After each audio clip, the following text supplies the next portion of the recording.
प्रशासन हाय हाय, जिला प्रशासन हाय हाय, जिला प्रशासन हाय हाय, चार धाम विरोधी सरकार मुर्दाबाद, चार धाम विरोधी सरकार मुर्दाबाद, मुर्दाबाद।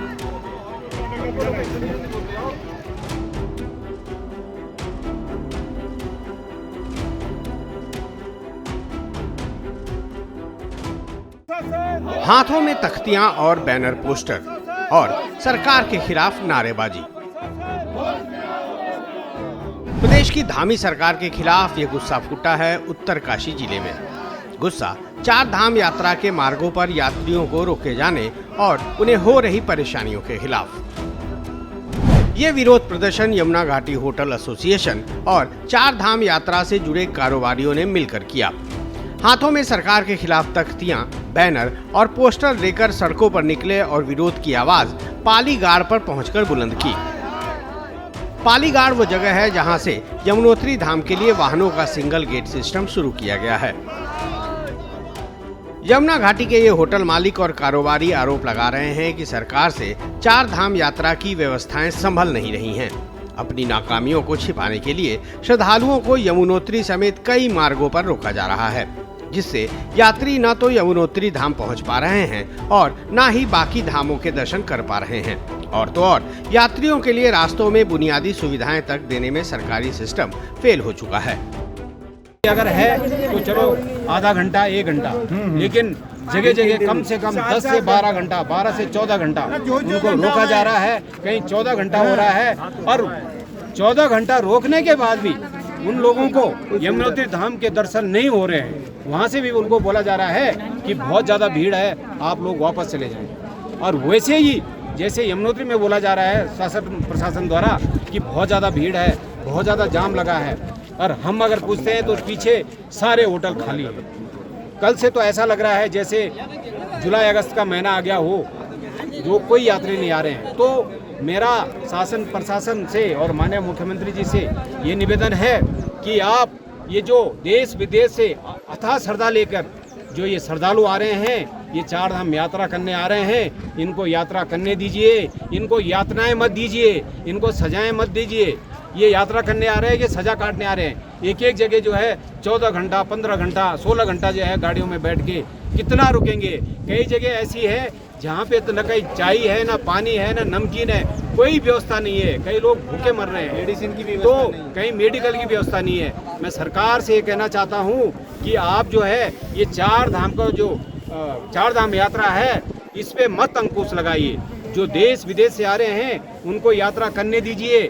थोड़ा अव्यवस्था होती है, लेकिन ये नहीं है कि तुम 14 घंटे 16 घंटे तक गाड़ियों में बिठा के और उनको ये बोला जा रहा है कि रुको रुको रुको, लेकिन लास्ट में बोला जा रहा है कि आप अभी आगे पूरा जाम है और आपसे दर्शन नहीं हो पाएंगे, इसलिए आप वापस चले जाओ। सिर्फ होटल एसोसिएशन और बाकी कारोबारी ही शासन और प्रशासन पर सवाल नहीं खड़े कर रहे, बल्कि यमुनोत्री धाम के तीर्थ पुरोहित भी सरकारी इंतजामों से नाखुश हैं। यात्रियों की संख्या सीमित करने के खिलाफ पुरोहित भी आवाज उठा रहे हैं और चार धाम यात्रा के शुरू होते ही सरकार के फेल होने की बात कर रहे हैं कि इस हरिद्वार से लेकर के और यमुनोत्री तक कम से कम 7 जगह इन्होंने यात्रियों को परेशान करके रोका हुआ है।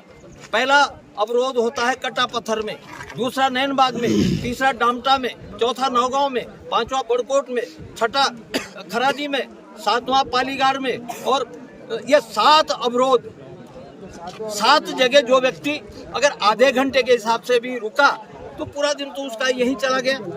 एक दिन 10 दिन का कार्यक्रम का यात्री वो अपनी अगर इस गंतव्य के हिसाब से यात्रा करेगा वो तो 1 महीना लग जाएगा उसको वापस हरिद्वार पहुंचने पे।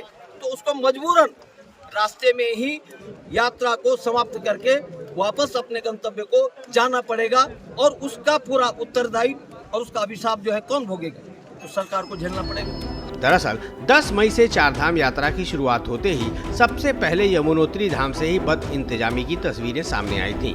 यमुनोत्री धाम तक जाने वाले पैदल मार्ग पर हजारों श्रद्धालुओं के फंसने और धक्का मुक्की का वीडियो सामने आया था, जो देखते ही देखते वायरल हो गया। उस दौरान भी फंसे श्रद्धालुओं ने सरकारी इंतजामों को नाकाम बताया था। कई श्रद्धालु ऐसे भी थे जो धाम के दर्शन भी नहीं कर पाए थे। इसके बाद यमुनोत्री के मार्गों से जाम और अव्यवस्थाओं की तस्वीरें लगातार सामने आने लगी और फिर गंगोत्री धाम के रास्तों पर भी जाम ने श्रद्धालुओं को परेशान कर दिया। रास्तों पर कई किलोमीटर लंबे जाम की तस्वीरें सामने आईं। ऐसी तस्वीरों और हालातों पर धामी सरकार और उनका प्रशासन घिरता चला गया और अब सरकार के खिलाफ सड़कों पर भी गुस्सा फूटने लगा है, जिसकी गवाही उत्तरकाशी से आई ये ताजा तस्वीरें हैं। चार धाम यात्रा में भारी अव्यवस्थाओं और श्रद्धालुओं की परेशानियों को लेकर जगह जगह विरोध की आवाज उठ रही है। वहीं अधिकारी इन हालातों के लिए श्रद्धालुओं की भारी भीड़ को जिम्मेदार ठहरा रहे हैं। कह रहे हैं कि उम्मीद से ज्यादा श्रद्धालु आ गए हैं। ऐसे भी लोग भारी संख्या में पहुंच गए जिन्हें धाम में दर्शन के लिए आगे की तारीख मिली थी। अब नियम और सख्त बनाने और सब कुछ जल्द दुरुस्त करने के दावे भी हो रहे हैं।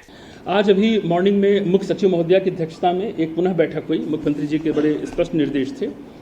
हम लोगों ने जो इस मीटिंग में 2-3 चीज़ें ऑब्जर्व की, तो इसमें एक चीज़ हमारे प्रकाश में आई कि ऑफलाइन रजिस्ट्रेशन जब हमारा प्रारंभ हुआ तो उसमें किसी को डेट 20 मई की मिल रही, 21 मई की, 22 मई की, इस तरह से मिल रही हैं, जैसे जैसे डेट बढ़ती जा रही हैं। ये फीडबैक आया कि उन लोगों ने भी जिनको 20, 21, 22 के रजिस्ट्रेशन थे, उन्होंने भी यात्रा 11 तारीख से ही प्रारंभ कर दी। तो हमारे जो ऑनलाइन रजिस्ट्रेशन के यात्री थे, उसके साथ साथ जो ये ऑफलाइन वाले आए, इनकी भी संख्या जुड़ गई, गाड़ियाँ भी इनके साथ जुड़ गई। ये एक विषय प्रकाश में आया है। इसके लिए आज निर्देश दिए गए हैं कि हमारे जो आरटीओ हैं, डिस्ट्रिक्ट में एडमिनिस्ट्रेशन के जो एसडीएम्स हैं और पुलिस, ये रैंडम बेसिस पर और जगह जगह पर इसकी चेकिंग भी करेंगे। चेकिंग इस तरह से करेंगे कि हमारी ट्रैफिक व्यवस्था भी बाधित न हो, क्योंकि ये सिस्टम लागू किया गया है कि अगर एक बस में 32 यात्री सवारी कर रहे हैं तो एक ट्रिप कार्ड जारी होता है और एक ग्रुप लीडर होता है जिसके पास उस 32 यात्रियों की रजिस्ट्रेशन की स्लिप होती है। वही एक जाकर दिखा देता है। तो ये कहा गया एक बार आप तुरंत देखिए कि ऐसा तो नहीं है कि जिनको 27, 28 मई या जून का ऑफलाइन रजिस्ट्रेशन मिला है वो आज ही की तारीख में लेकर निकल जा रहे हैं।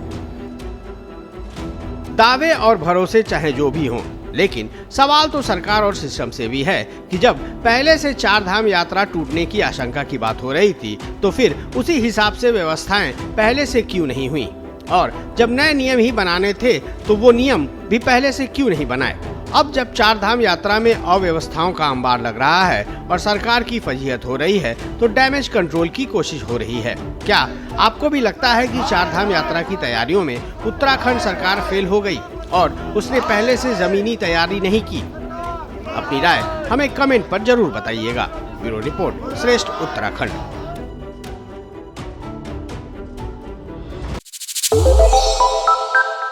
श्रेष्ठ उत्तराखंड पर खबरों से जुड़े रहने के लिए चैनल को सब्सक्राइब और लाइक करें, बेल आइकन दबाएं और देखते रहें श्रेष्ठ उत्तराखंड।